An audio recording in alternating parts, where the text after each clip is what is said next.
What? It A really Big is. Mac is nasty, but you're I all wouldn't in say on a Whopper. I wouldn't say it's nasty, but I will say, Wait, but you're all in on a Whopper though, yeah, Corpse? Corpse. I don't know if you could have a grand slam Yeah, on that's any like a fast food. pretty solid Hmm. burger versus No, this Big Mac. A chopped Big up Mac is shredded solid, lettuce. bro. A No, it's Big Mac. not. That's I barely a burger. I will literally blend 6 Big Macs and drink them before I'll have a sip of water from fucking Burger King. Okay. A sip of water, Fuck that place. bro. It's so funny to watch your guys' beef go back and forth between Burger King and McDonald's, or just Burger King in general. This is coming from the same dude who enjoys almond joys for All right, fun. we're not gonna. Oh We're not shit, gonna that's low-key dog. facts. That's low-key facts. We're just not gonna dog. I think my headphones are breaking. Actually, Yeah, we're not gonna take food judgments. I'm sorry, but it's just based in true. Almond Joy is an American hero. Okay, in the eyes of so many. So many who? You? So many individuals out there who, just appreciate a good wholesome chocolate filled with coconutty joy. Damn, was that Sprite? I know that should be this. I know that shit's static in your throat. Pause on that. Also, we can't hear you. You're muted. Why is it spicy? There you go. How y'all doing? Good. How are you? I'm good. How are you, Butch? Good. It's another usual Tuesday. Absolutely. Chillax and Bill Gaxon. Listen, thank you so much, everybody, for joining. Thank you to my co-host for being here. Welcome to the Usual Tuesdays. Usually, on occasion, on Tuesdays. We've been doing pretty good the last 3 weeks. Yeah, we have. We have been doing. I think it's been 2 weeks. 3 weeks? I think it's been 3 weeks. Oh no, you're right. 3 weeks. You're right. Yeah, we were a mess the last month. Though. Yeah, low key, we were. It was bad. It was pretty. Do you guys? Okay, before we get really far ahead, I don't like. Gaming is just in such a good place right now with the games that are out, and I'm just like having a fun time gaming again and streaming, and it's been so much fun. But that also like brings out new like content creators that haven't been out, right? Have you guys seen the Burnt Peanut? I think you reposted a TikTok of him, and I think I saw. Oh my god, bro! He's funny. This dude is he is probably the funniest streamer I've ever like. Funnier than Jinxie, funnier than Sketch, like funnier than this dude I used to watch named Hitman. He is literally the funniest streamer that I've ever seen, and he streams every fucking night. And I've been like falling asleep to his streams every single night. He's fucking hilarious. And if you ever get a chance to like come across his stream or him on TikTok, just watch his videos. It's fucking hilarious, bro. He's so funny.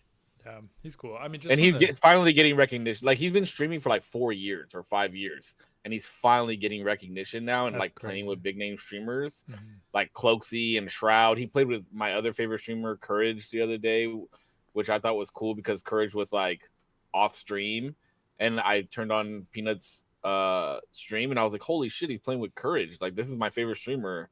And like this new guy I'm watching, I love it, bro. I love it.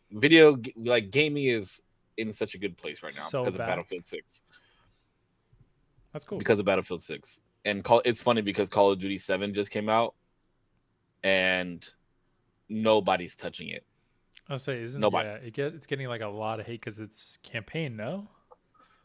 Well, it's gonna be everything. Like there's multiplayer. There's gonna be like they're gonna have their rendition of Warzone as well, but it's bad, bro. Call of Duty fucked up. They had something so perfect with when Warzone first came out. It was perfect because I don't know if you guys know this, but like originally Call of Duty came out with another battle royale called Blackout, and it was okay. It was okay, and then they like wiped it from everything, and then they came out with Warzone, and Warzone was perfect. It was perfect when it first came out, and then now you can run around with Nicki Minaj and fucking Beavis and Butthead and who the fuck wants to do that? Like, it's so stupid. It's such a Yeah. cash grab. It pisses me off. I was gonna say too, their art style. I think Fortnite gets away with that so much because their art style lends itself to like so many crazy, like wacky little collaborations. But like Warzone's more realistic, and to have like Supposed to be, right? it's supposed to be, yeah. And to have like cartoons or like other characters, it just feels like, oh, this is weird. I never It really was played nice. it, but I can imagine. Yeah, Battlefield 6 is there's some things that they do have to fix. But luckily, like, we haven't ran into any cheaters at all. And we've been playing a lot. Like, my crew and I, we've been playing a lot. No cheaters, which is the number one thing that we hated on Warzone. The visibility kind of sucks, but I'm sure they'll fix it. But the only other bad thing is, like, the game runs heavy, so you have to have like a really good graphics card in order to run the game like the way that it's meant to be ran. And I mean, my graphics card is good, but it's a little bit older compared to these new graphics cards, so I have to run everything in the lowest settings, especially if I'm streaming. But the gameplay itself is very good, a little overwhelming, but very, very, very good. And I'm happy to be back to like a war style game, because we took a hiatus, bro, from Warzone for like 2.5 years, and that was like our main game for the three of us. And it was like what I built my community on, was that and Apex were the two games that everybody wanted to watch us play. And once we took a hiatus on that, like, I lost so many viewers until I started playing GTA RP, and then that's when my shit skyrocketed again. But yeah, it feels good to be back. Like, I'm looking forward to like streaming tonight after the podcast, and I haven't felt like that in a long time. That's good. I'm glad. Are you still playing that? I don't know what it's called. That rat game, Rat Chef. What is it called? Oh, Restaurants. Yeah, Restaurants. that's a fun little game to like if you're just tired of shooting people. Yeah, like it's a fun little game. But yeah, we're still playing that. We play that off stream now. Okay. Yeah, I remember you talk. We chatted and you said you were big into that too. It's fun. It's a stupid fun game, but like not a game that we're gonna be like consciously trying to play all the fucking time. You know what I mean? You're not like trying to like try hard in it. You're just chilling. Yeah, because it's not. This is like gonna be braggadocious or whatever, but I don't give a fuck. So it's always been like the three of us, me, my friend Maddox, and my friend Goat Pig, and we like are the trio that always runs these shooting games together. And the max you can play is 4. So like we always have people trying to rotate into our quads. So we feel bad sometimes because like tonight I'm gonna hop on, like after the podcast they'll already be on, and then they're gonna have to kick somebody out of the Discord call because I'm getting on. And I always feel bad for that, but it's like I think people that are in our Discord know that if you see the three of us playing, like, you better hurry up and try and be the fourth one, because dang, if somebody's like already that? in there, like, Get it in sounds line type bad. shit? It sounds bad, but like I don't know. No, but if you We're guys are the OGs main in this three, shit, you know what I mean? I get like you. it's our Discord, you know, like Yeah. it's the three of our Discords, like, yeah, it's just. But I do feel bad because we have to rotate people in sometimes, and I just feel like first come, first serve. Mm-hmm. No, I get you. Okay, enough rant about video games. I just wanted to talk about the Bird Peanut. He's fucking hilarious, bro. No, that's cool. Putch, are you hyped? For the video games? No, I don't for this weekend. Oh, yeah. I am. That thing. Yeah, he's like, I forgot all about that. No, it's just it's stressful, man, and Yeah. it's crazy. Like when I sit and I like recently, I've kind of thumbed through to look at other organizations that have put together events, and it's like, yo, they actually have a whole organization behind them. Like, and I'm kind of doing this by myself, you know. Like I definitely have people who've like reached out to help and have lent help in certain ways, but the planning and coordination and financial responsibilities all been me. And so yeah, it's coming to its climax, so I'm definitely tired, but yeah, I'm excited. I'm excited to see people dance in the city and be trying hard, like their hardest, and yeah, to be able to name a champion, the first ever. But when it's all said and done, though, like all the financial burden, all of this, you being tired, like ultimately, the return is more, right? I'm not just talking about like the financial return, but like the return is more, right? Like, no, your notoriety and all that shit. Not exactly. That's a part of the gamble too, right? I remember I got booked for an event in Colorado, and it was explained to me one way, but then when I got there, it was something different. And that same organizer had a similar issue about a month later, where I was supposed to be at that event, but I was like, no, I'm okay. And it was so bad, like people were packing up like 10 people to a room Damn. because bookings were not booked. Yeah. And rooms and cars were not booked. And motherfuckers per diem did not make it, you know?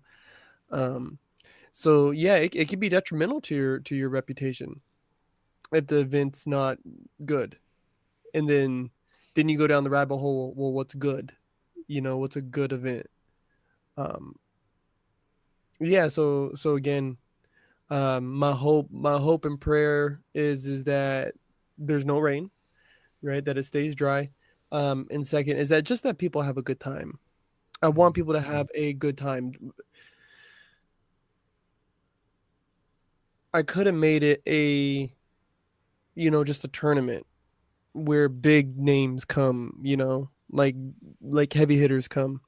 But I specifically made this for the rookies for a reason. So I'm hoping to see young new faces and people who can be excited for the first time. Have you had to like talk to OPD and stuff and make sure that they know that it's going to be an outside event and stuff like that? Yeah, I've spoken with OPD. I'm going to give them another call just to kind of remind them. I have, I have permission from the location, right? I've even went as far as to go speak to the people across the street. Where exactly is it going to be at?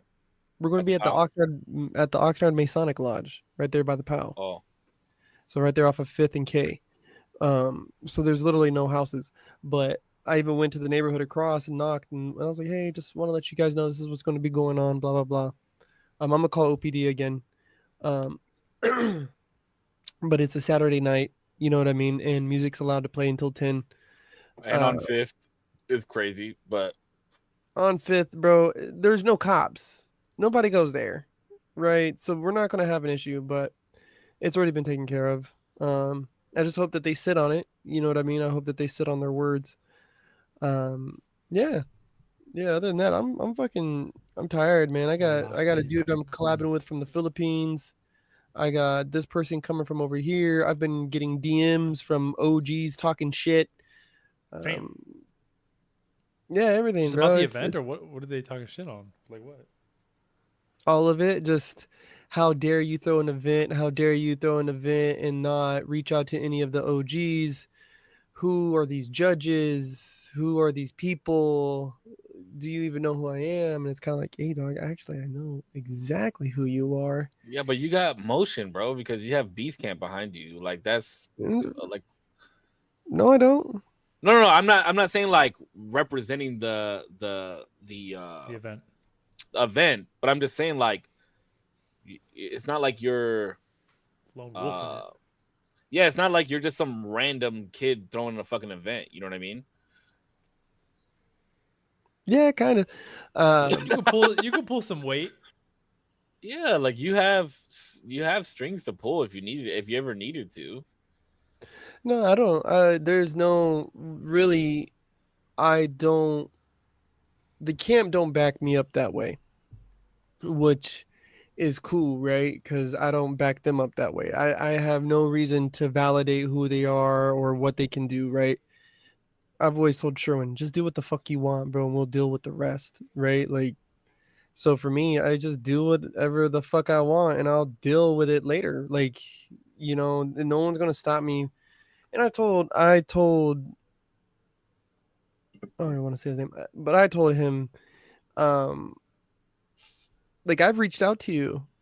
I've reached out to my OGs. I've reached out to my veterans and heavy hitters about coming and judging. And when I have somebody who wants to charge me $1,200 for their services, Damn.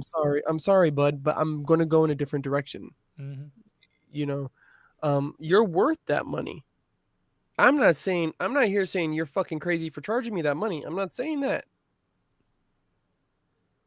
We just ain't got it like that, pimp. I just ain't got it like that. But then, that's where motherfuckers get real confused. Yeah. Real confused that my inability to pay them is like as if it diminishes their value. It's like, no, actually, your value is so high that our event isn't there yet. It's still in its virgin infancy, and you got to let me cook, right? Or you bring your fucking price down. Yeah. But I'm not asking for the second one. What I'm saying is what I will stand on and say every time is, no, let me cook. Let me get the money together. Let me get the flow together, and then we'll book you. But it's all good. He knows I love him, and text messages are hard to delete. You know. Damn. Especially when you They got are. screenshots. Yeah. Well, especially 4 years ago, me saying, "Hey, I'd love to have you on my podcast," and they were never replied to. For sure. They said 1,200, maybe. Maybe we'll get Yeah, 1,200 yeah. for a podcast. 1,200 for the pod. They thought they got Jordan Peterson charging costs. Bro, you guys are fucking tripping. I'd pay them to do the pod, right? Like if they were driving to where I am, right? I'd pay their gas for sure. Smoke them out, buy some food. But you want $600, $700, $800 to come sit on my podcast, bro, for 2 hours and talk? Yeah, that's crazy, That's bro. nuts. Imagine charging somebody $800 just to fucking talk to you. Bro, I've been doing this shit for free for 2 years, damn near. Yeah, facts. By the way, Punch, you're racking up a tab, okay? I just want to let you know.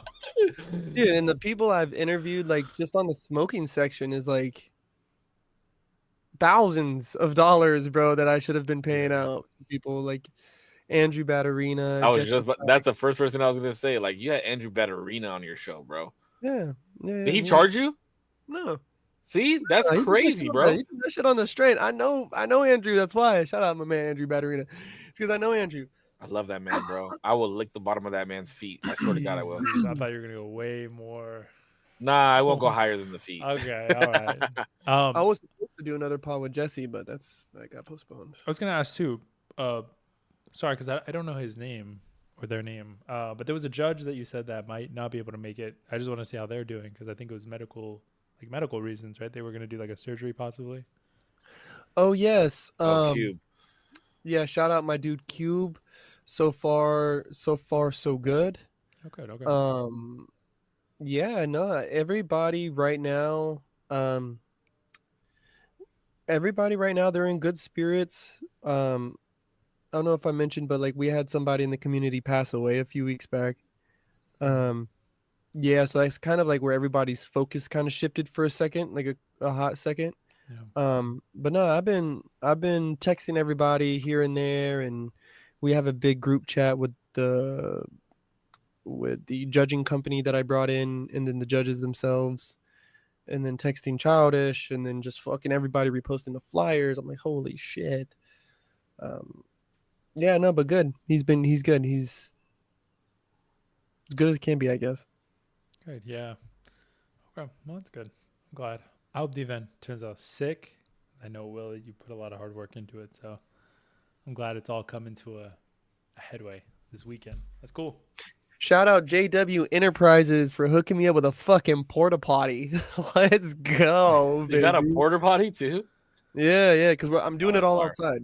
I'm doing all outdoors, and I even talked to the lodge for a hot second about doing it indoors, but I'm like, no, outdoor. I want to be in the parking lot. Is that just the vibe? Like you can never really do indoor?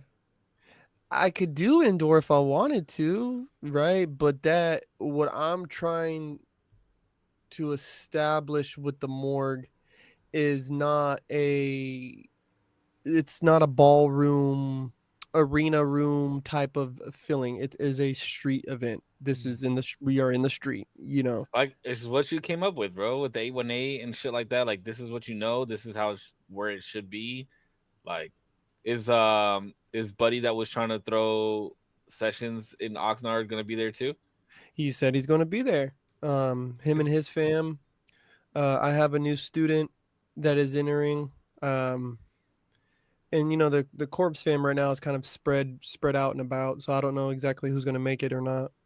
But we will have some Oxnard representatives, so that's exciting. Is Sly gonna be there at least? He's got some audition to do during a portion of the evening, so I don't know if he's going to show up late or be there for a little bit and then bounce, but he's got some shit going on. What time does the event start? Because I'm gonna be there, but it's just gonna take me a little bit to get there. At 7. All right, 7. Yeah. I think on the flyer it says 6. But everything's really going to be starting around 7. 6 should be people showing up. We session a little bit, talk and chit chat and shit. 7 is going to be the start of the prelims. So okay, all right, that's cool. I'm gonna need somebody to pick me up from the Amtrak, bro. I'll let you know though. I'll let you know what station I get off at. Yeah, because if Oxnard would probably be the better station, right?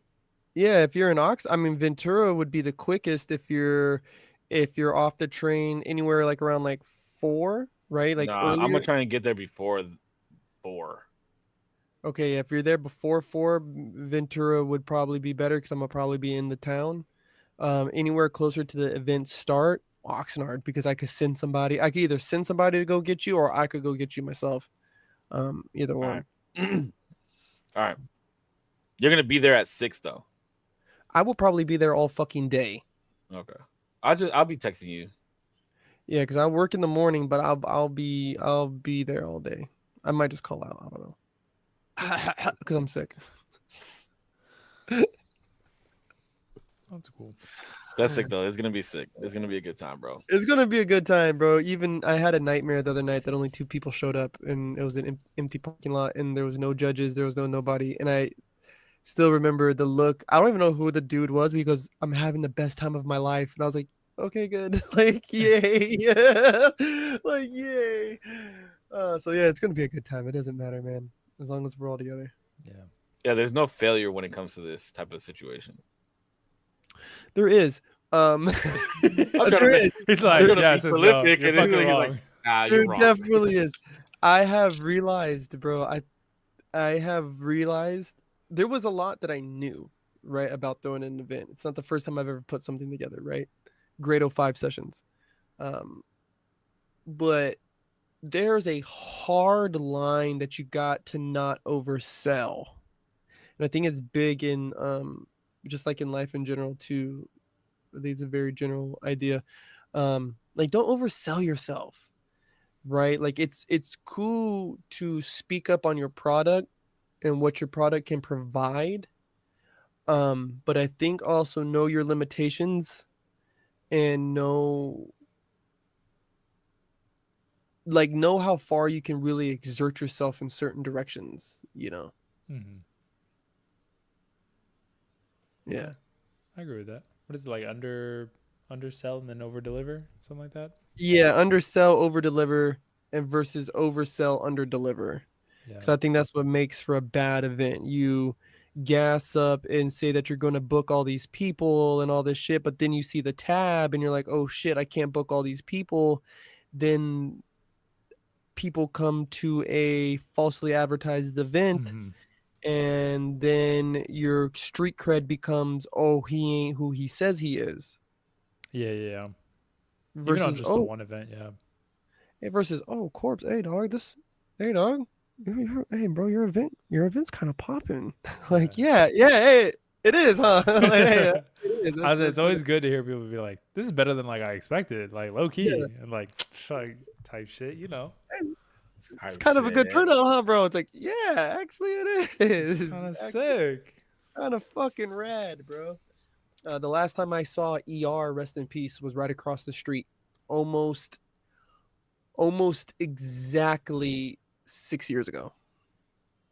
Mm-hmm. Was the last time I saw him. So, It's a big one. This is going to be a lot of people don't know, but it's going to be big for me at least. It's going to be big for me. And it's going to be probably the biggest Crump event Oxnard, or it is going to be the biggest Crump event Oxnard has ever seen. It's the first one. By It's the first one. Default, the biggest. Yeah, By I've default. done the workshops. I've brought legit workshops. I've brought now a tournament, rookies tournament. Mm-hmm. So the next one will be a full-on tournament. We'll see if we have the rookies again, though. We'll see. It's gonna be sick. I'm excited. What about you, D? What's good, bro? Just trying to survive, bro. You know, Mullet's coming back, nice, tight. You know, it's been here. My barber just got back in town. He's gone for a minute, but he's back now. I went right. Was it last week we talked about the barber situation? I don't even know if we said that on the podcast. Did we not say it on the podcast? I thought we did. Long story short, barber left. I found out what happened throughout everything. He sent like a mass message. Sorry, long story short, for anybody who doesn't know who's watching this, because I don't think we went over this. My barber ended up leaving super abruptly. He didn't tell any of his clientele, and so we all kind of just spread out across the barber because it's like one shop and there's multiple barbers there, and everybody's like, "What the fuck, bro? That was kind of fucked up. Like, what the fuck? I've been going to this dude for like 8 years, almost a decade of my hair has been cut by this man." And so, of course, I felt kind of some type of way. It wasn't until later, obviously this past weekend or something, that I got my haircut, that I found out what happened. He sent a mass text message to everybody using a like, I don't know if it's an app or like some sort of service to mass text all of his clients to tell them what's going on, and kind of this long paragraph of like, "Hey, I'm leaving, but I want to leave you guys with like some time to be able to figure shit out, whatever." And he leaves it at that, and he's like, and nobody texted me back. Nobody hit me, and nobody said anything. And so I was like, oh, I guess people are like cool without me. So like, I guess that's it. And so he moves to Vegas. I didn't say that. I don't know if he wants that out there. Anyway, he moves to Vegas. I won't get into his own personal stuff too much. Moves to Vegas. And then comes back and is like, "Hey, hit me up." I hit him up. I'm like, "Yo, like, if you're down, we're cool." I miss you. I miss you, babe, please. No, but in the meantime, I got my haircut by a really cool dude. His name is Mo, and he did a really good job. He was quick. He did it in like half the time, but I think he did a good job still. Real cool dude. And I even this was such a weird like experience, because my barber coming back, I kind of felt like going back to a person who like cheated on me low key. I was just like the kind of groveling like walk of shame after a one night stand back to him. But then also I have this like other person who's been cutting my hair, and he's really cool. We've chatted throughout the months that he wasn't here. And I texted him and was like, "Yo, I don't know if this is a big deal. I don't know if I'm making it like a bigger thing than it needs to be, but I just want to let you know, obviously he's back. I messaged him. I want to let you know that I'm going to be booking with him. No hard feelings. Like, you've been doing sick work. Whatever. Cisco, don't laugh, bro. It's just so funny because like it's like it is so much like relationship. It's so weird. Yeah. Like, oh, like this girl, she moved off to college. I thought she was never gonna come back. I started seeing this girl, and she was like everything that I could ask for. But then this girl came back, and she's like my one true love. So I had to like tell this girl like, "Hey, sorry, but like this is the person I really want to be." Literally. So I texted her. I was like, "Listen, I don't know if I'm like, if this is not a big deal. I just want to let you know and be respectful, because you've been nothing but cool. You've cut my hair. It's been good. You've been doing good work. So I don't want to just be like, peace, and like never tell you anything." And he really appreciated it. He was like you're so sick for this. Like, I appreciate you. Of course I understand. Like, he was your barber for so long. I get it. He's like, no hard feelings at all. Cool. We're cool. I go back. My barber, my original barber, is like, I sent this max text. Nobody messaged me back. I thought nobody fuck with me. So I was like, all right, I guess everybody's chill. I'm moving to Vegas. Peace out. It turns out that the messaging services failed to send his message, But on his end, it looked fine. It looked like it was all kosher, it was all cool. He just never got a response. And so he's like, oh, I guess people don't like fuck with me like that. Like they don't care if I'm gone or whatever. So he left. And then when he came back, everybody was like, bro, what the fuck? I didn't get anything. So he was like, so all week I've been like messaging people and trying to tell them what happened. And, you know, whether they believe me or not, we'll see. But I'm like, damn, that's crazy. Because I even told them, I was like, I was in Vegas in October or whenever it was. I know it was last month at some point. And it felt weird. It felt like, oh, like I'm going to see my ex on the street. And yeah, like what if I run into like, him? yeah. And I was like, I don't know, this is weird. And I even told them, I was like, I would have hit you up if I thought you like fucked with me. But while I was there, I was like, it feels weird. I can't just hit him up and it'd be weird. So I was like, I just didn't think you fucked with me. So I was like, let me just not it's even. Like when you know your ex is at a pool party and you show up and you're like, hey. Yeah. You're trying to like to make conversation with everybody else and never make eye contact with them. You're like, been there before. It was weird. It was definitely weird. But I'm glad he's back. He does good work. And yeah, and we have years of history. So you're like I missed the way your hands held my side of my head when you exactly tapered me. Exactly. No, but he's a cool dude. So I'm glad. That's fucking funny. But other than that, nothing. I'm trying to coordinate. Like my mom's coming down. I've seen my mom more this year than like ever. Not ever, literally, but like since we've been living apart. This is the year that we've just like linked up. We linked up in Vegas. We linked up. Where else? I went over there. Oh, I went over there to Washington to help her move, stuff like that. Yeah, so it's been a lot of seeing my mom, and I'm gonna see her in December too. So that'll be nice. That'll be cool. I'm very excited. Hell yeah! So nice. Yes. Oh, Corpse, I got a question for you, bro. Mm-hmm. Actually, we might have touched on this. But I don't remember if we did or not. Do your kids believe in Santa Claus? Yes. And are you okay with your kids believing in Santa Claus? Not anymore. We're getting ready to break the news to them. Just for a religious standpoint, or just like what's the reasoning behind it? Even off the religious standpoint, it's just that time. Well, religiously, let's look at it like this. Even if we weren't Christian, but we wanted our children to believe in God, I teach them their whole life that there's this imaginary man who knows what you've been doing all year long and knows if you've been bad or good, and then all of a sudden I tell you he's fake. How are you supposed to believe in God? How are you supposed to trust my words on this thing that you can't quite see? On top of that, that's a good point, actually. That's a very good point. Why would I teach my children to respect some other man that doesn't provide shit to him, but not teach them to respect me and their mommy? Mommy. Wait, you should. I don't think those things are like mutually exclusive. I don't think Peanut respects Santa Claus at all. He Yeah. just knows he brings him gifts. Hold on. It comes Christmas time, we say, oh, I'm going to tell Santa about this.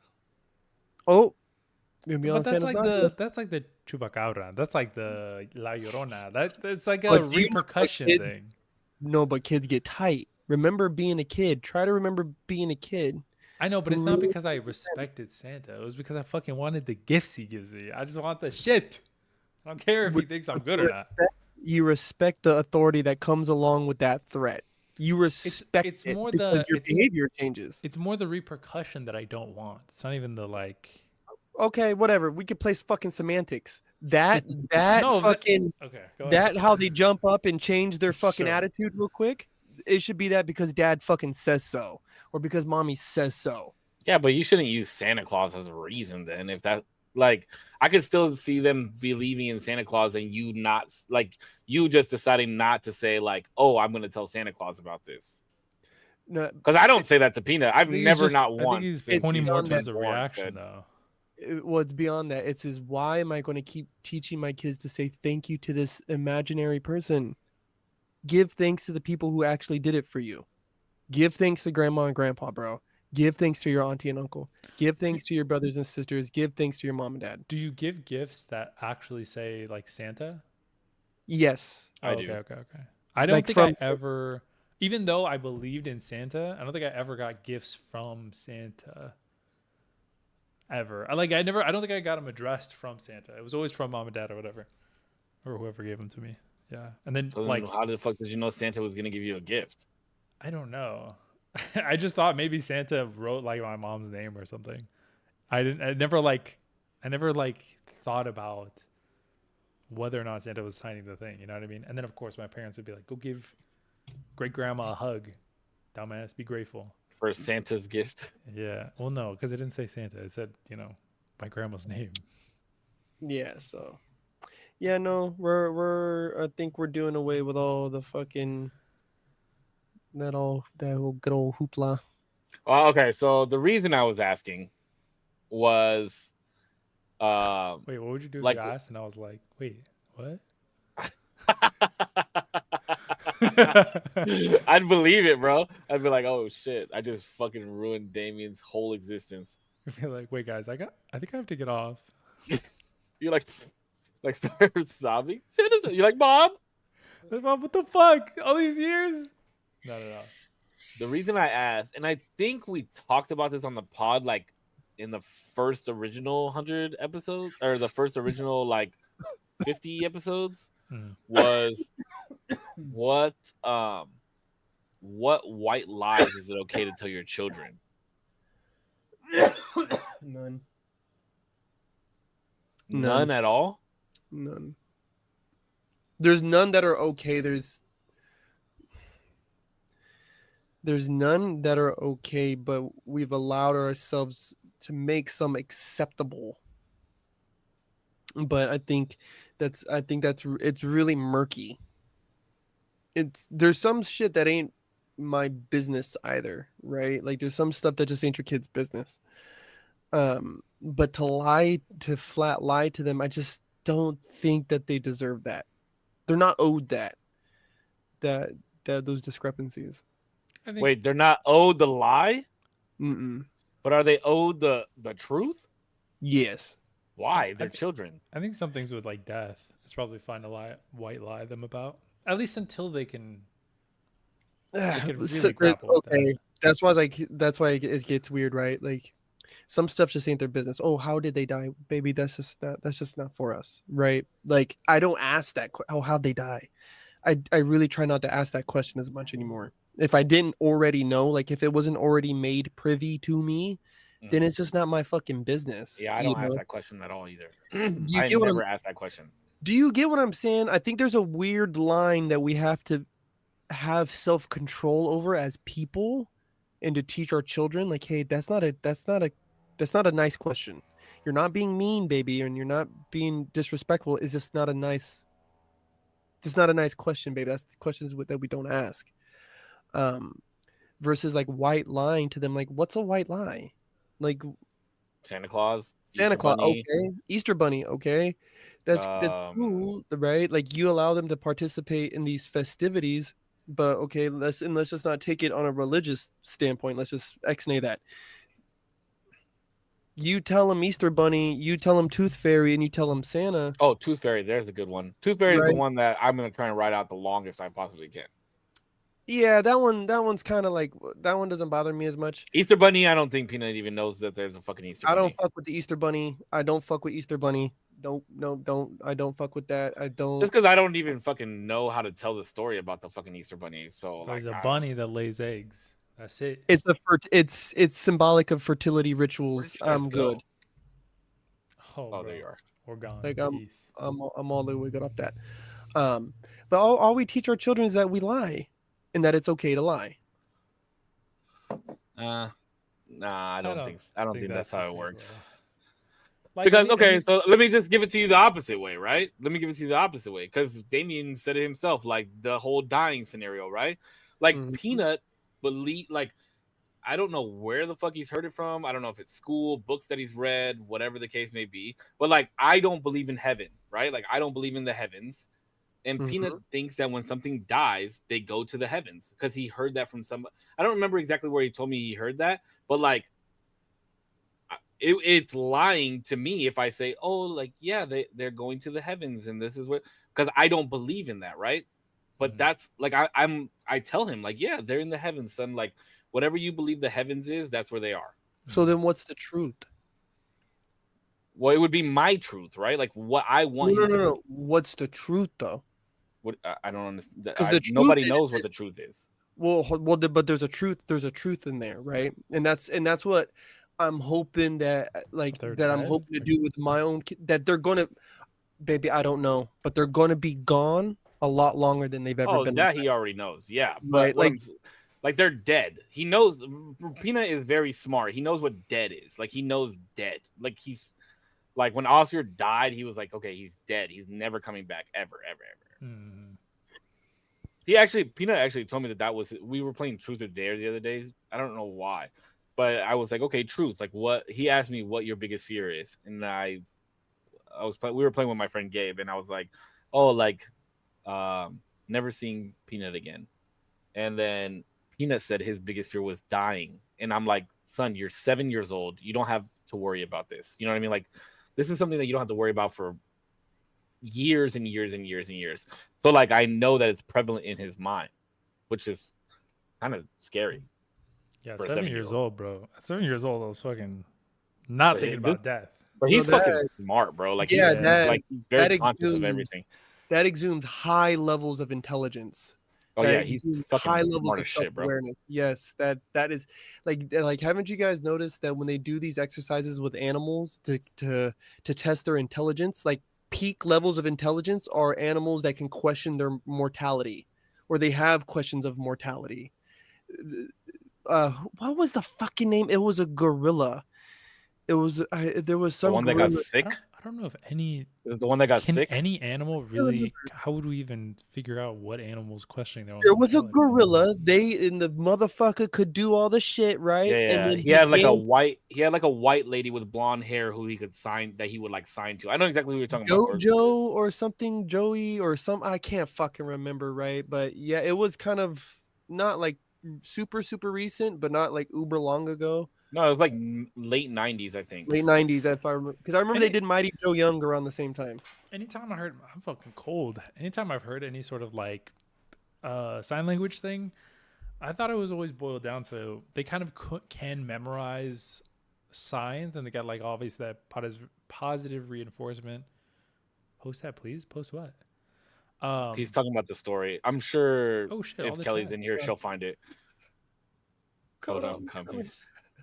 I'd heard about all of these, like not all because there's not like a ton of them, but any time an animal is shown any sort of language and we're perceiving it as them communicating with us or having some sort of level of intelligence of understanding what they're saying, it's a lot of the times just from what I've heard, at least I haven't looked super deeply into this, as a lot of the times just that positive reinforcement just kind of being played out all of the time with the signs. I would vote against that anytime anybody says that's what it is. I just don't like think you've owned a dog before, right? Like would you agree or not agree that a gorilla is probably smarter than a dog? Yes. Maybe. Damien, there's no way. Maybe. I really don't know. Maybe. If dogs had opposable thumbs, like how much smarter would they be? Well, why does the thumb make them smarter? Because they're able to interact with the world in vastly different ways than not having opposable thumbs. Okay, I don't think that I wouldn't judge a fish's intelligence though on its ability to run, right? Or way fly. Smarter than Obi. So its opposable thumbs isn't what's its mark of intelligence. I'm not saying that it's. You're just saying they have more knowledge because they've been able to touch, feel, and you're able to even perceive the. Imagine you have two beings that can observe things, right? But the being with the ability to interact with the world will seem to have more curiosity just merely by being able to touch and maybe like observe or move or like turn things around. Like you'll always perceive this thing, I think, as more curious or intelligent or inquisitive of whatever their space is because they can interact with the world vastly differently than the one that wouldn't have. But that ability. but you've had a dog before, right? Yeah, of course. Would you not say that your dog like has ever shown signs of intelligence to where it's not something that you've taught them, or like even if you're like if like just reaction to your emotions or things of that nature? Because they don't do that based off of the positive reinforcements that you've given them. I think I don't know. Maybe. I mean, maybe. So the world record is held by Chaser, who is a border collie, for commands remembered and learned, which was over 1,222, right? And learned around 165 actual words, right? Where my man Coco, who learned over 1,000 signs and understood over 2,000 words of spoken English. Coco, I don't think this was the one that questioned its mortality, but yeah, I don't even want to say that something's intelligence is based off of what it can like memorize, right, and recognize. But dude, yeah, no, bro, gorillas are vastly intelligent animals. Oh wait. Was it Coco? I don't know. I don't When want to asked say... about death, the gorilla Coco, who knew sign language, responded that gorillas go to a comfortable hole and signed by. Comfortable hole. Is that when they die? Is that like where they go and die? Oh. Yeah, I guess they go find a hole to go die in. Her handlers also observed that she appeared to grieve, showing sadness when her kitten and companion Robin Williams died. Dogs will grieve. I've watched dogs sit around another dead dog and just start howling. Oh, mine were very sad. I'm sure there has to be some level of like understanding when a part of your pack or whatever like dies in within dogs and stuff like that. Yeah. So okay, but I guess to take it back to like something that Save was saying earlier is I guess the truth in these situations, right? And this is just from real life, like my own real life experiences. Like when Elijah's like, oh, he would ask me about my dad sometimes. Like, oh, like Papa Andrade's dead. He's like, yeah, he's dead, baby. And did he go to heaven? Like, I don't know, baby. I hope so. Well, what makes you hope so? Well, because I believe in this. This is what I believe. Not everybody believes that, baby. Well, then how do we know? Well, it's what you believe. But what I know is that my dad is gone, and he will be gone a lot longer than I will ever have remembered him. And there will be a point that I've lived longer than I've ever remembered him. So that's the truth. And that, like, I feel like that's like weird when I tell my son that type of stuff, but that's the truth. That's the truth, son. Like, yes, he's dead. Yes. And that's going to be that's it. There's no changing that. Mm-hmm.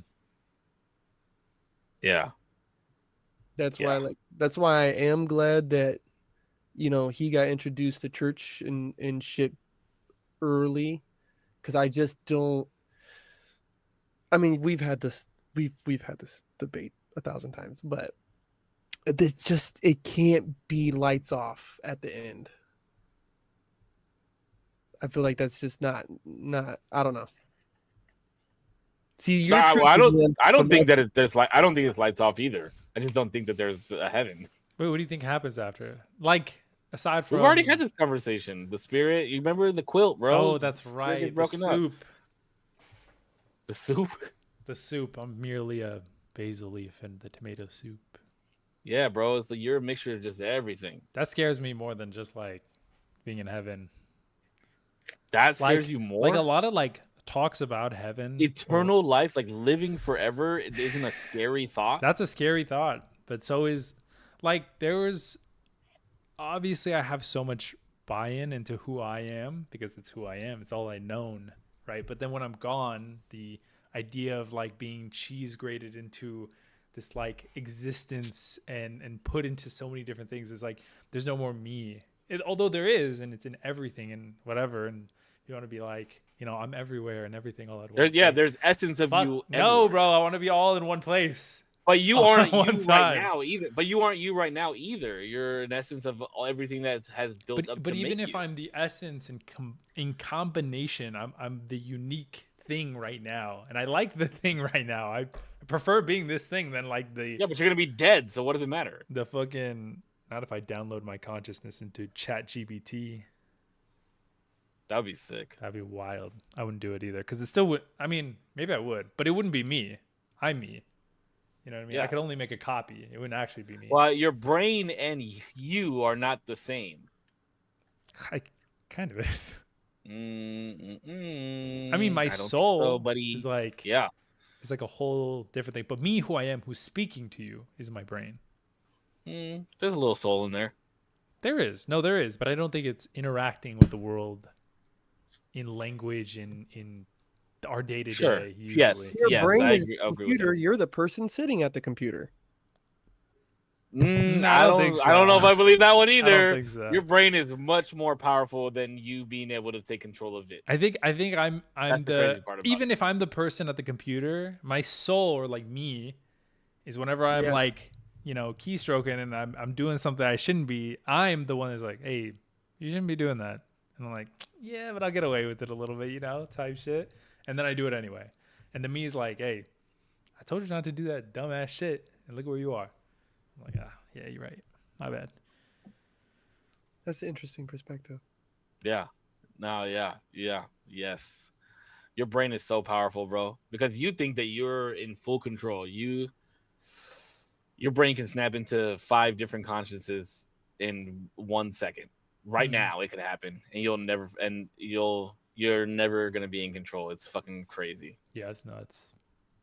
It is crazy. The way that the brain is structured too. It's crazy to see like companies and things like that and like how gambling works and stuff to hijack your brain to be like you could be losing with a smile, bro. That's what gambling is. You're fucking losing with a smile, loving it every second of it. That See, shit like is 2 wild. months ago, 2 months ago, 3 months ago, I'd have probably agreed a little more. But I think With which part?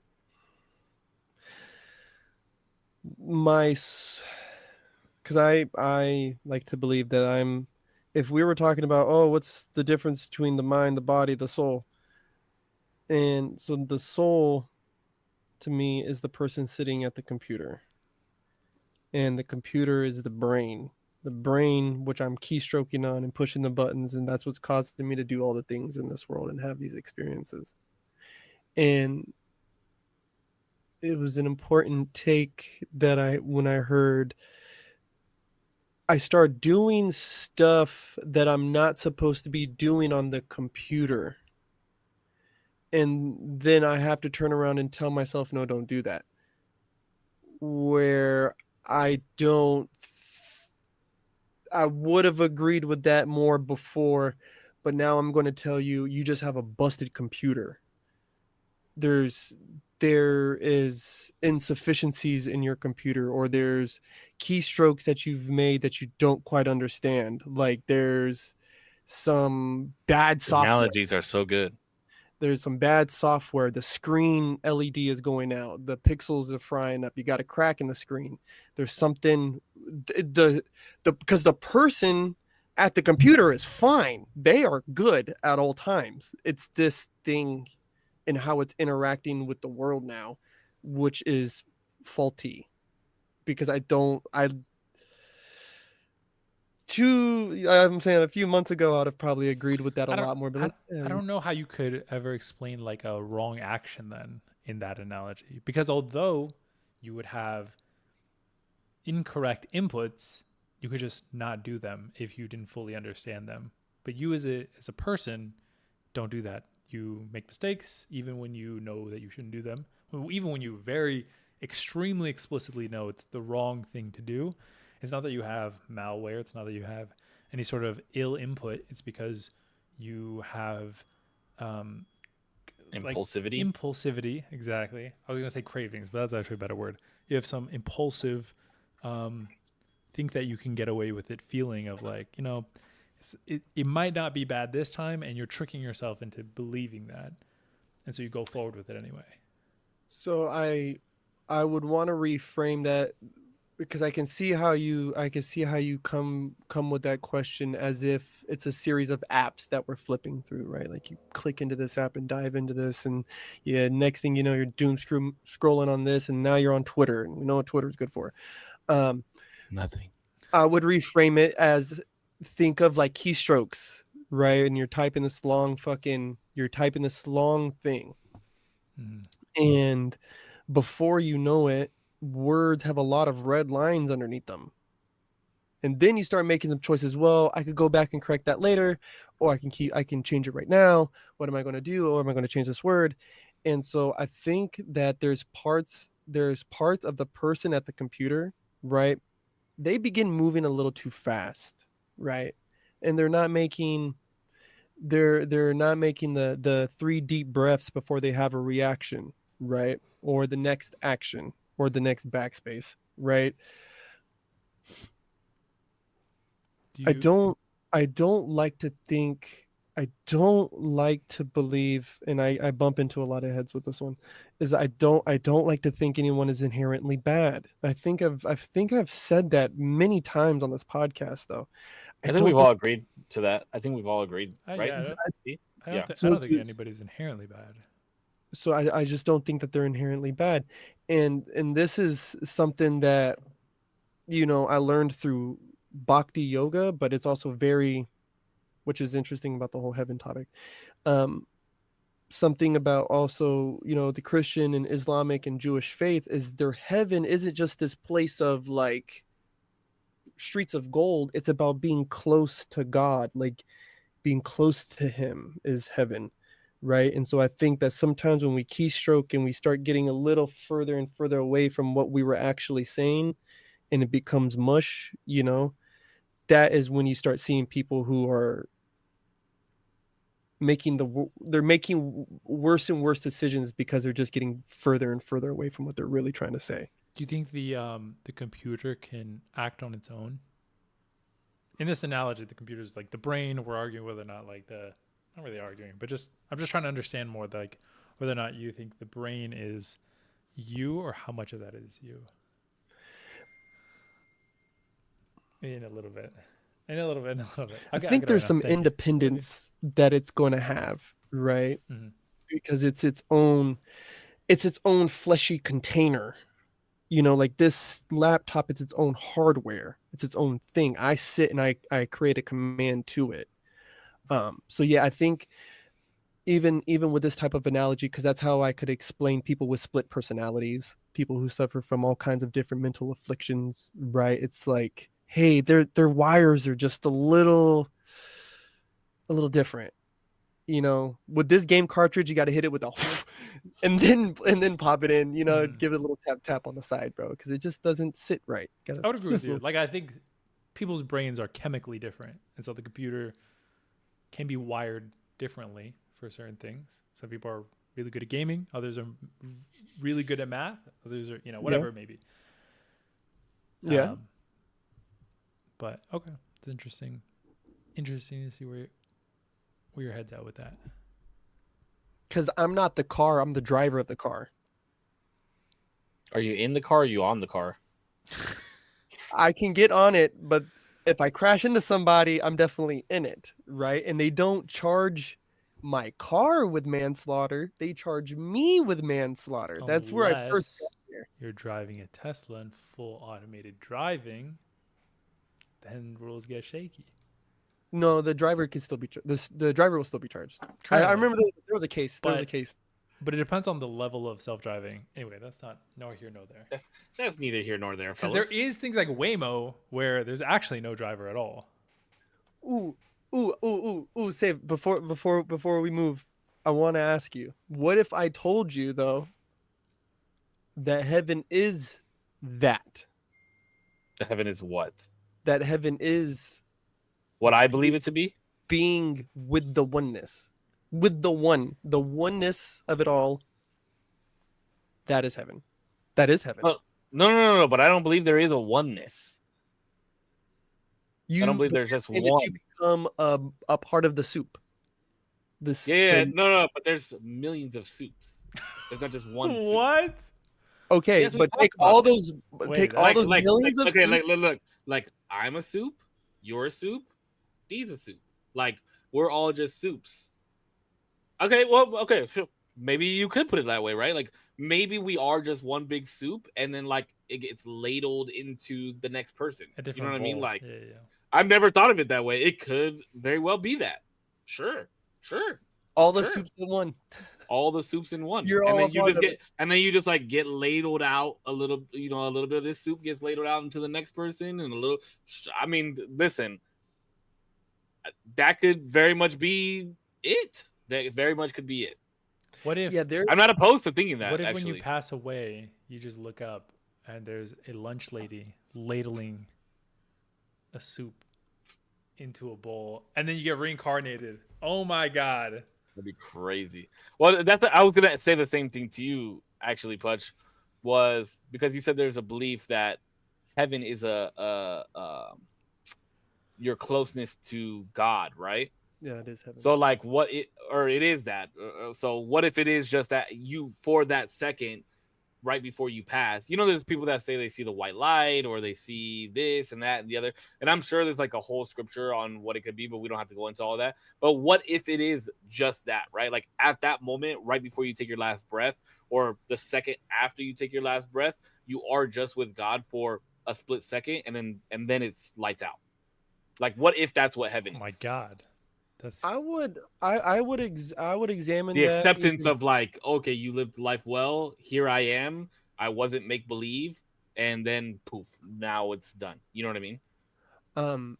Theologically, even amongst Abrahamic faiths, they've all argued whether or not there's an afterlife, right? Because that's borderline, it's borderline reincarnation, right?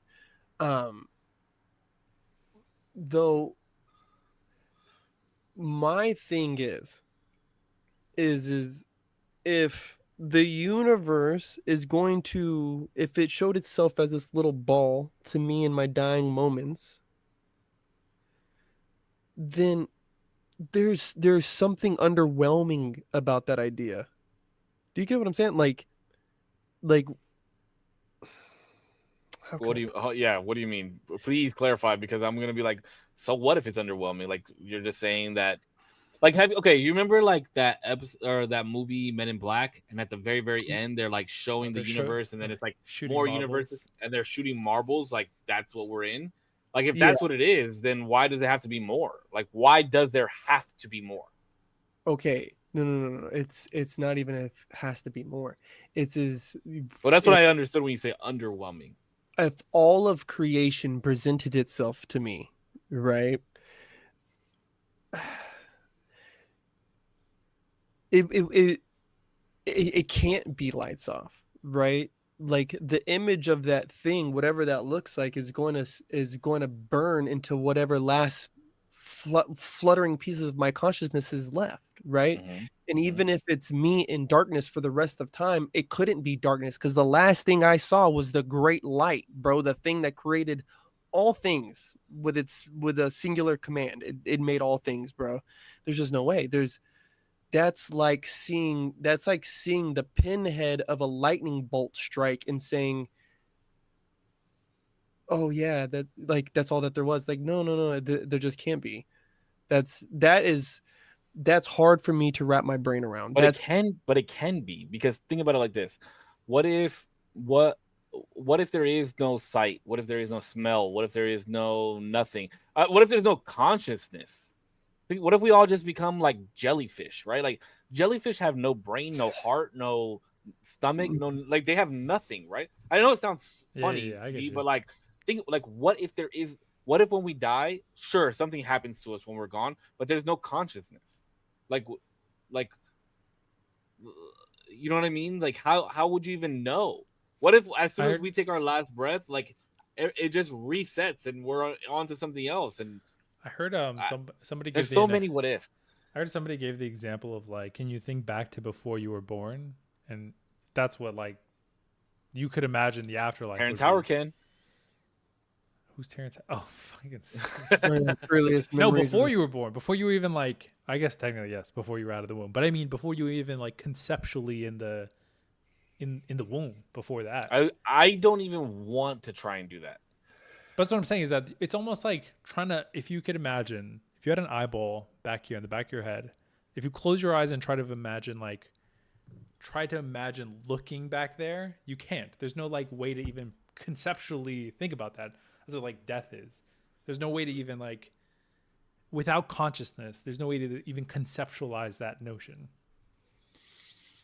If that makes sense. Yeah, it's just, I'm okay with the soup analogy. I'm okay with that being what it is. Because again, I agree that something happens. Something happens. It's scientifically incorrect to say that nothing happens. By the way, Something happens. I just want to give props. Crystal Waters said this in the chat. That analogy I just gave, that before the eyeball thing? No, before the before birth. To imagine before birth. Oh. Well, shout out Crystal Waters. Shout out Crystal Waters. But like something happens. Something happens. I do believe that. But I don't see why anybody would want eternal life, like to live forever. It winds up giving no meaning to your life, to the life. The whole meaning of life is, or the meaning of why life is so great, even when it's shitty, it's great, right? Is because it ends. There's an ending. There is an ending to it. So why would I want to go from such a great life to something where I live forever? Because beauty's not in the death, my brother. Beauty is that there is an end. We cherish there is it. Yeah, that's why we cherish our lives, right? But where our life finds meaning and where we find joy is being alive, right? I tell everybody every single day, being alive is pretty fucking rad. I don't want to die. I like being alive, right? But being alive is rad because there is an ending. If you knew that you were just gonna live forever, like you'd be like, it's whatever, bro. Like this is not that great. No, because I'll say like how the Apostle Paul said, to die is to gain. Right? Because you're telling me that through my obedience, right? No, I don't want to get too religious, but through my obedience, not only will I live a good life here on earth, but when my children burn my body, right? That there is a place that the dude who created all of this, the thing that created all of this, I have an opportunity to be near it, and to be near it for all of always. To know the love, to feel the feeling that I've felt loving my children, to feel that every single day, to feel it towards me, for me to feel it in my heart, to feel that feeling again, but also feel it towards me, to feel the sun rays kissing my face. But Corpse, but don't. That's pretty rad. Excuse me if I'm being fucking ignorant, okay? But as somebody who is religious, isn't it said that you're already feeling those things? The love for my children every day coming from the Father. There's a staunch difference though once you actually leave this thing. When you leave this thing, this chrysalis that keeps me captive here on earth, there's no filter. You remove the filter. That's why hell is not just a place of fire and brimstone. It's actually a place of where you're separated from source, where you're away from it, right? And our true goal, I think everybody's true meaning in life should be to return to the source. That's why you say, oh, you joined the soup. I'm like, yeah, matter of fact, you do. you go into the pot, bro. Be in with source. Yeah, but you go, okay. So let me just, I guess the eternal life portion of it in my head is that we just keep doing this thing over again. What we're doing right now. No. But just different pieces of us. I think I explained this in the last time that we talked about like what happens when we die. We have a whole podcast about that, right? Yeah, we do. Yeah. Where it just happens again, just with smaller pieces of us. Is what I believe. So sure, maybe I do believe in eternal life as well, but I just don't.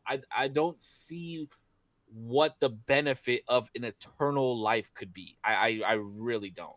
I don't see it. I don't see what it could be. Because if I like the whole point of it is okay, so there's if you guys see the movie Just or In Time with Justin Timberlake? Yeah. Mm-hmm. No, I haven't watched that. No. The concept of it is fucking one of the sickest concepts I've It's ever really seen. good. For a You should movie. watch that movie. It's a good movie. It's very, very, very good. Like you're born. I think. You have like a. You have 25. At 25, you stop aging. You stop aging, and you have a certain amount of time on your arm. But you have like this long. Yes, clock. I have seen this. Yes, I have seen okay. it. I have. But it like ties in with like wealth and shit like that. So you could have like 250 years on your clock, and you're 25 for 250 years. And these guys are like gambling, fucking half a century and shit like that. Like on their little watch things. But yes. he says something. There's a rich guy that says something about like, I don't remember verbatim what he says, but he basically says that it's like boring being alive. Like the whole premise of the movie is the guy that gives Justin Timberlake all this time. It's just that he's tired of being alive. Like he's just ready to be gone, like not live anymore. And I think at some point that happens. So why would I want to go somewhere where I'm gonna live forever? I don't think I want that. Not saying that I want to live forever in hell if that is a thing, but I just don't. It's hard for me to believe that that's something, because maybe that's not something that I want. I gotta watch that movie again. It's a good movie. I think there's a lot of people who would say that, and I would also tell you throw them in an ocean and see how hard they fight to swim. You know, I think that there's a longing to get. No. I think that's a huge difference. There's a huge difference. Fighting for your life, fighting for what you have now, because you have one of them, is different. I agree. Like if you threw me in the ocean, I'm not gonna be like, I'm gonna drown. Yeah, but if you say, "Oh, I can't just wait to die," right? No, I'm not saying I can't. I'm not saying I can't wait to die. I'm just saying I don't want to live forever. Is what I'm saying. But you made an example of the dude who was saying that he can't wait to die. The example he was giving there was because he had already been alive for like 150 years or something like that. Is what I'm saying. He was saying the longevity of the life, the longer it lasts, the more meaningless it becomes. Correct. I bet you. If he was getting pussy slung at him out of a fucking slingshot, but I can't because that's a sin, right? And was smoking all the best weed. I don't know what heaven looks for people, my brother. No, I think people would get bored. You could only be so excited. You could only have the best pussy so many times. You could only. Okay, say your favorite moment that you've ever had in your whole life. The first time you ever kissed your girl. If you could relive that moment every day for the rest of eternity, I wouldn't want to. That's because the thing that makes it so great is that I lived it one time. I wouldn't want to see Peanut being born every single day, because then it takes away the meaning of him being born, of that moment. That's why that moment was so great, because it happened that one time.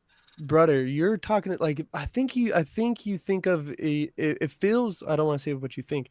It feels as though that you think of as an afterlife almost as in reincarnation, right? As a form of reincarnation where you relive these moments, where I'm more trying to pound on the idea of what it felt like for you, not the moment itself, right? Okay, so you're just talking about blissfulness all the time. The pure joy, the happiness, whatever you want to fucking call it, that feeling, if you could feel that in your chest every single day for the rest of your life. I know, and sometimes I know that people are like, yo, that's a crackpot fucking notion. It's like, yeah, I know, bro, because we live in misery all day, bro. I think, sorry, I don't mean to cut you off. Go ahead. No, go ahead. I was gonna say because I get what you're saying, Cisco. That thought of like eternal life has like shook me to the core of like, damn, dude, like hell sounds horrible, right? Like obviously, but heaven sounds kind of wild. Like forever, ever. That's forever, bro. That's not not just for a little. You come visit. That's like forever, bro. That's always. Anyway, the thought that I've like come across is like maybe two things. Maybe when you die, you in like a fundamental way are very different as a soul, that you don't have the same like limiting thoughts of this finitude that we have currently, and having so much meaning in every moment because we only get it once. Maybe like soul you, it views time in such a different way that we can't even conceptually understand it, other than like the word forever, but maybe that's not even like actually how you'll experience it. So that's one way. Or the other way that Well, because what is forever, right? Like, yeah, like it says you'll never live forever in blah blah blah blah blah blah, total damnation. and as human, we don't have anything that comes close to forever. There's nothing in existence that ever comes to forever.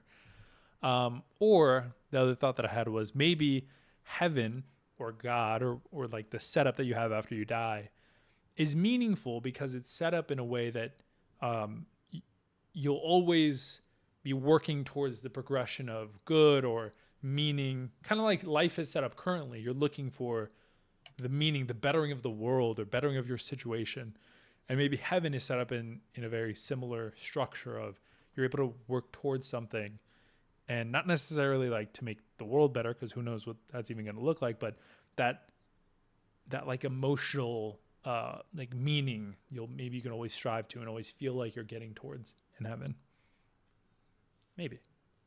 So like an analogy. Which doesn't sound so bad if I'm doing it forever.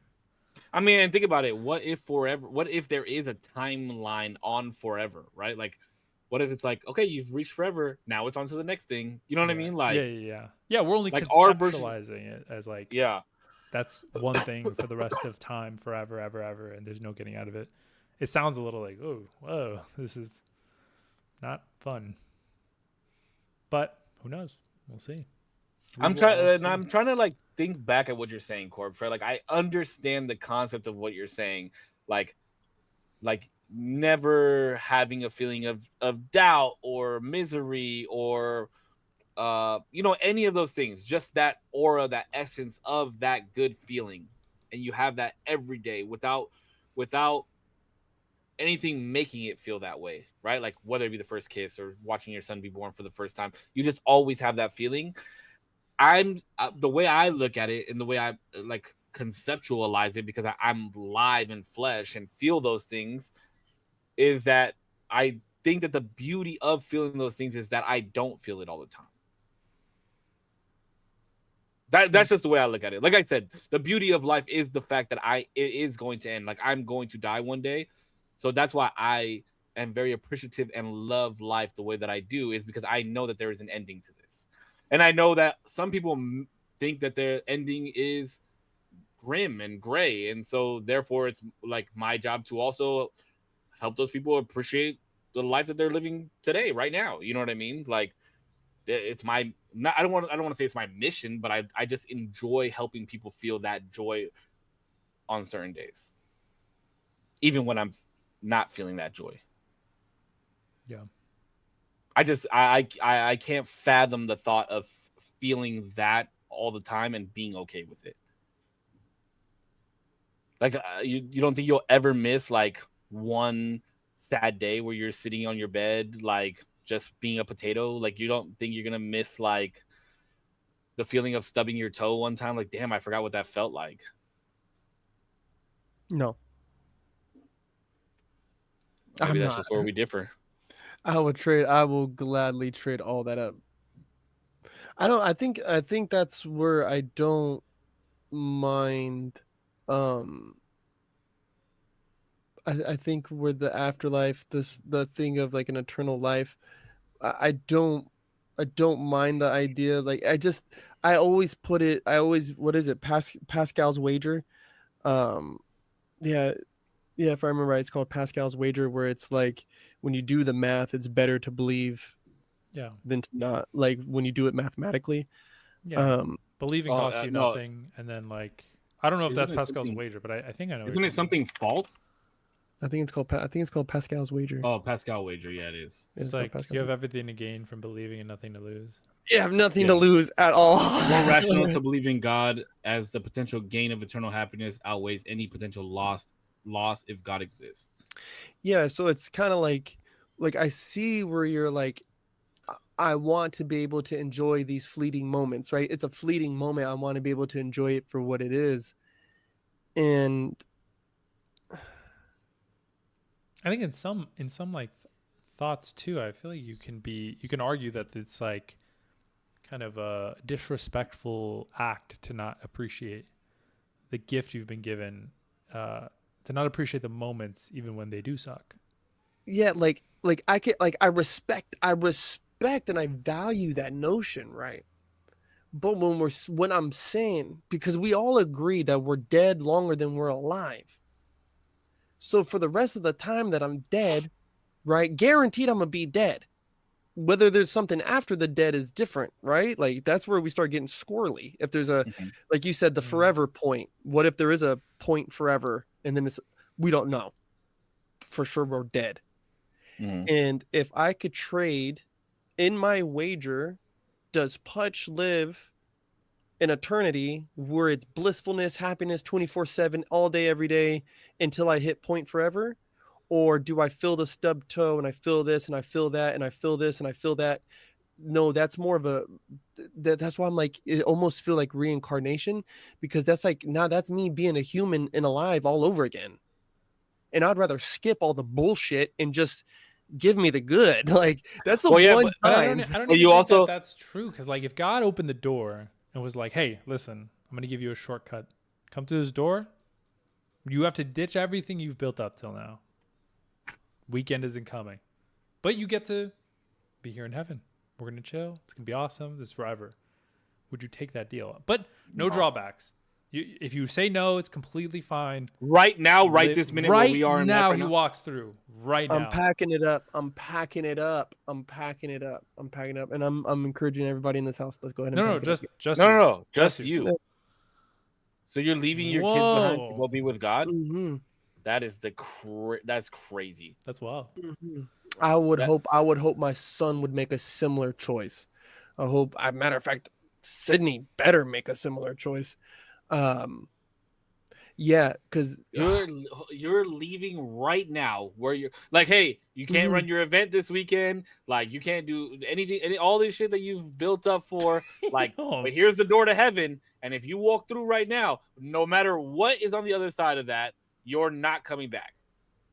I'm okay with that. No, hell no. Well, that's what I mean. I don't want to say it like this, but that's going to be a fundamental difference, because I'm a believer and a believer in the scriptures. I just don't even think versus, if I was a believer, if I was equivalent to where you are right now, I don't think I'd make the same decision. Even well, because you're not reading the scriptures right? Because Buddhists teach the same things. The Hindus teach the same things. Anybody who believes in anything will teach you the same thing. They're not to mine leave your flesh and blood, to leave they're your not own flesh mine. and blood. They're not he mine. Is yours. Okay, I get what you're saying. I belong to him, and if he calls me home, it's time. No, but he's not calling you. Home. He's giving you the opportunity. Yeah. That's not an option. You still have the option to get there when you die eventually, right? Yeah, that's what I'm saying. He didn't give you like. It's not like if you say no, you're never allowed in. It's just like, hey, here's a shortcut. Do you know the scriptures? Do you know the scripture behind Abraham and Isaac, when God told Abraham to sacrifice Isaac? It was no questions asked, right? Abraham just took his firstborn son, his only child, and not his only child, but his son to the altar, and prepared to sacrifice him. But this is not the same thing. Corpse is what D is saying is, it is hypothetically same thing. No, it's not, because he's not saying you have to come. He's saying, look, you're gonna probably die in the next 60 years, which you still have the opportunity to come to heaven. But if you want to come right now, here's the door, walk through it, and you'll know what heaven is like. But you can't come back. That's what he's saying. He's not saying you have to come now with me, child. It is your time. It's not your time. You just have the option to see heaven a little earlier than you would have. 60 years. Mm-hmm. He's not even telling you. He's not even telling you how long you're gonna live. He's just like, hey, you live your natural life as intended, and no moment and you're will be still affected, gonna come, and you could still have the opportunity to come if you know if that's how it's gonna run, or you can walk through this door right now and we'll jam out. But yeah, he's not saying you have to come now. It's a one-way street. It's a one-way street. If you go through that door, you can't back out. That's it. You're in forever now. Or on forever. We'll debate that later. Oh my god. I'm just kidding. Yeah, no, I think I'm still packing it up. Wow. I'm gonna go ahead and pack it up and roll out, boys. Smell you later. I mean, I guess it is a way to see if like everything that you put your faith into is actually exactly how you envisioned it. But then you can't tell anybody though. Yeah. Like, I was right. Like. Do you think that you see others? So the people who've passed on, do you think that it's like a shared space? So you could see your great grandfather, ancestry or anything like that? Do you think that's the case? This is just pure opinion, obviously. They never really lay it out what it's supposed to look like. And again, even some theological scholars would debate if there's even a heaven. I just know I'll be close to everything that's ever presented happiness in my life. And those things through my human experience have showed up in different ways. Yeah, friends, lovers, kids, parents, siblings, all the shit, pets, blah, blah, blah. So whether they're there in a shared experience with me or not, I don't know. That's an odd one. Well, some of them might have gone to hell, right? Like in this analogy, this wouldn't be they might see those people. It's like a choice, might be there, but doesn't mean that things won't present themselves to me as them in my own. Do you get what I'm saying? Yeah. What if it's just like fucking, like. You can be in your own personal movie theater. You just like build what you want to build. You know what I mean? Like cool. It'd be me back in 2009. This fucking Minecraft, like just building. Well, that's why it's important to be good to people on Earth, right? Because if you go, let's just say, let's run a real crazy gamble here, right? There's 1 million people that you've done fucked off, right? And your only chance of a piece of your soul reliving off in heaven instead of in eternal damnation is if people decide to remember you when they're in heaven, and they only remember the good parts of you, right? So your chances of even a piece of you being remembered in all of eternity is predicated on the idea that somebody has to remember the good parts about you. So be nice. Yeah, they're like, remember that guy? Yeah, fuck that guy. Yeah, I think that's why people plunge deeper and deeper into hell. I think that's why some people have very special corners in sorrow in the afterlife. Yeah. No, it's easy. It's easy for me to make those decisions, guys. I don't know if I told you guys. No, I don't think I did. I recommitted my life to Christ on September, what was it, September 12th? And I've had my head in the books pretty hard. And it's a really easy choice when you, especially like for me now, when I look at my kids and I see them reading the Bible and I see them going to church and the conversations we have around it, like me and Elijah, for example, it's like, yo, God could take me right now. Like, yeah, my son might be sad and all this stuff and he's going to hurt, whatever, but God could take me right now because he's fine. My son is going to be fine. He's got it. Like, he's got it going on. Even the little ones. Sid too. Like, Sid would be fine. Like, we're happy that we're here, like we're happy and we know that we're conjoined at the hip because of it, but yeah, it becomes an easy choice to make when you know that everybody's all right.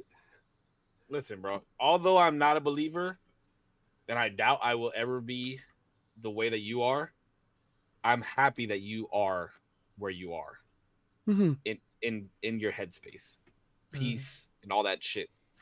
It's a good thing. Very good thing.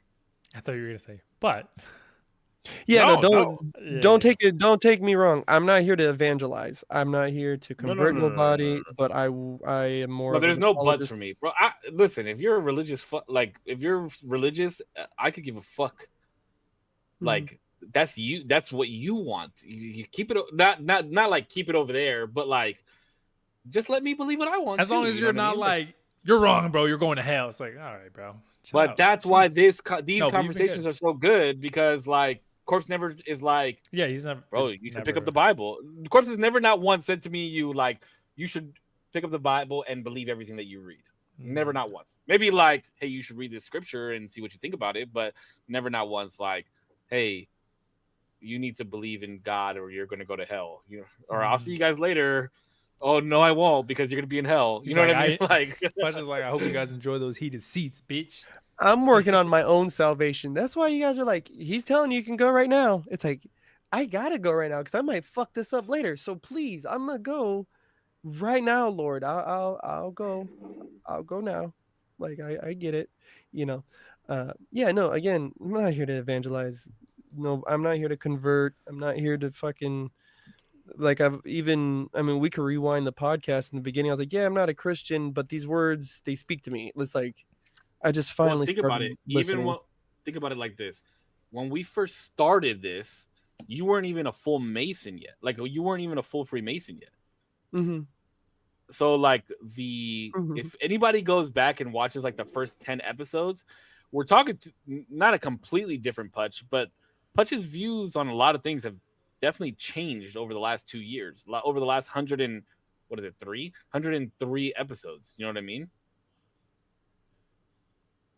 As a barber, I love this show. It is every stage of beard growth. Oh shit! Thank you for that. That's funny. But yeah, I think that it's gonna be awesome to like once we're done. I think I might like try and go back and watch every episode. Every episode? That's every wild. episode. That's a lot of I could get through like 2 episodes a night. It would take me we 2 months. Used to do like, what did we? Don't we used to do like 2 hours every day, or every day, every week? I mean, yeah, we're pretty much. We only do an hour and a half now. Yeah, that's true. No, not that big of a difference. Yeah, not too big of a difference. That's wild. All right, wrap it up for us, D. Listen, Chaddington, thanks so much for being here. Okay, whether you're here for a minute, an hour, maybe you're on the playback. If you were here the whole time, I appreciate everybody in the chat interacting, popping in and out. Thank you so much. We got a little deeper. It was a really good convo. Obviously, Putch, I love your views, and I like poking your brain. For the last episode, makes me so sad. It's gonna be great. I'm gonna go see Putch this weekend. There's gonna be pictures. I'm excited to see the event that you're putting together. I'm excited for more of these episodes of this podcast. It's real quick, just like a little side tangent. We used to like come up with topics every single week for the podcast, and we haven't done that in such a fucking long time, and it seems like we've still had very deep and meaningful and amazing conversations, and I fucking just love that shit, even though it might start off a little slower. So like, D always says, if you've been here since the beginning and you watch the whole thing or you watch it on the playback, if you made it this fucking far, kudos to you, dog. Go eat a fucking apple pie from McDonald's. Those slap. But dude, those do hit. They're so good. But as always, appreciate you guys being here. You guys stay healthy, stay happy. I love y'all. Keep smiling. We'll see you guys on the next one. corpsecollection.com, motherfuckers. I'm still a sinner. It's okay. We're working on it day by day.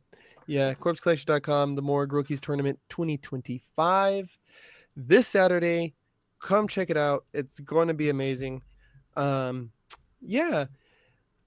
As always, I always have a little fun. This was a fun one that I found. Yeah. My study word this week has been of obedience. And I found this as I was trotting through the internet is to obey is not to gain safety, nor to receive comfort. It is to be molded by a fire you cannot predict. Obedience. Yeah, stay obedient to the ways. Until next time, stay motivated. All right, boys. Hit you guys up later. Peace. Have a good night. Peace. Alrighty, chat. Chattington. I'm about to go get some banana bread. Oh, wait. I want to do this live. Hold on. My girlfriend made some banging banana bread. I haven't even tried it. I know it's banging. Hold on. Come in here.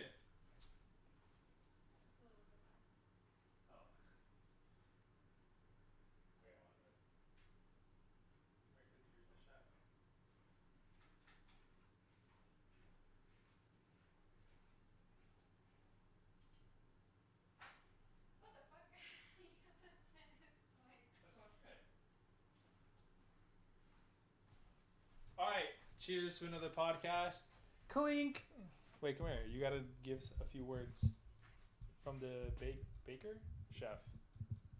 I messed it up a little bit when I was making it, All right. but it all turned out okay at the end. Isn't that a beautiful metaphor for life? Cheers. Oh, yeah. Oh, are you gonna cheers my mouth or something? No, it's falling. Do you want to have this piece with me? No, I'm really full. Okay, how you gonna bite it after? Very good.